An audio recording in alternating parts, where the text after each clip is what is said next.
છાના રહી જાય રોવાનું. હા શુગર છે છાના રહી જાય. શુગર સાહેબ આ માફ. જય માતાજી મિત્રો, આ દાદા વિડીયોમાં શું કારણે રડે છે તે જાણવા માટે વિડીયોમાં છેલ્લે લગી બન્યા રહેજો અને અમારી ચેનલને સબસ્ક્રાઇબ કરવાનું ભૂલતા નહીં, જેથી કરીને તમને આવા વિડીયો માફિયાઓના ત્રાસની નોંધ લેજો. તમે જુઓ આ માફિયા વિસાવદરમાં અનાજ માફિયાનો સાહેબ તમને ખબર નહીં હોય. તમે આ જુઓ.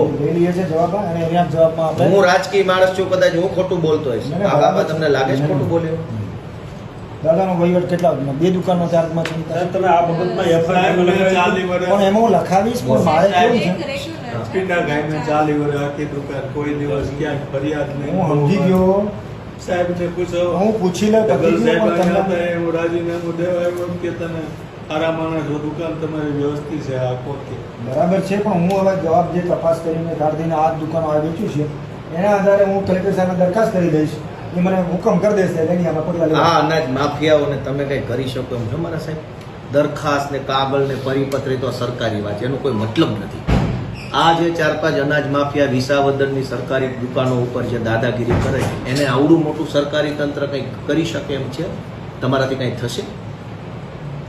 સાહેબ આ મારે શું બોલું, મારી પાસે શબ્દો નથી સાહેબ. માફિયાઓની તમે વાત જ જવા દો, તમારાથી કંટ્રોલ નહીં થાય. આમ ગરીબના પેટનું અનાજ છૂટવાઈ જાય સાહેબ. આપણને પેટમાં તો દુખવું જોઈએ. આપણે છેવાડાના વર્ગમાંથી આવીએ સાહેબ. તમે ગરીબ પરિવારમાં થશો, હું છું, આ બધા આપણે જે તે આપણો ભૂતકાળ જુઓ, આપણે ગરીબ પરિવારના માણસો. આપણી જેવા બીજા ગરીબ બેન દીકરીના 4 કિલો ઘઉં કોઈ માફિયા તંત્ર લઈ જાય અને આપણો જીવ ન બળે, આપણે માણસ જ નથી રહ્યા સાહેબ. આપણે માણસ મટી ગયા. સાહેબ તમે લાલભાઈને ભલામણ કરી દો કે અત્યારે વિતરણ 3 દુકાનનું કરવાનું છે. એ કરી દેશે, એ બેન કરી દેશે, બેન કરી દેશે, હા બેન કરી દેશે. એ ચિંતા કર ભાઈ, થઈ જાય. હા હો કરી દેશે. નગર પછી ઓલા કદાચ ઓલો ના પાડે તો એ નો કે ના ના ના એ ચિંતા કરો મત. એ તો બેને કહી દીધું. કહી દો તમારે ઈ જ કરે છે કે ઓલો કદાચ ના ના પાડે. ના એ બેને કહી દીધું. એ ચિંતા કરો મત. જીતો ના પાડે.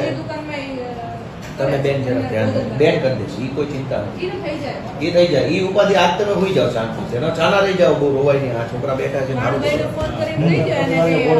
ગોળી પી છે ને? મોટા બ્રાહ્મણની ગોળી. હા. એવું ન કરે કે આ બધી માથાકૂટો કે જે કંઈ થયું એના કારણે બાપાને દબાવી અને ભાણભાઈનું વિતરણ કરવા ન જાય. રેગ્યુલર વ્યવસ્થિત વિતરણ પૂરું ઓગસ્ટમાં કરવાનું. તેલ ચલણ ભરેલું છે ને દાદાએ, તેમાં છૂટા કરાવવાનું, પછી ચાર્જ છોડે તો એને વાંધો નહીં ને. હા બરાબર.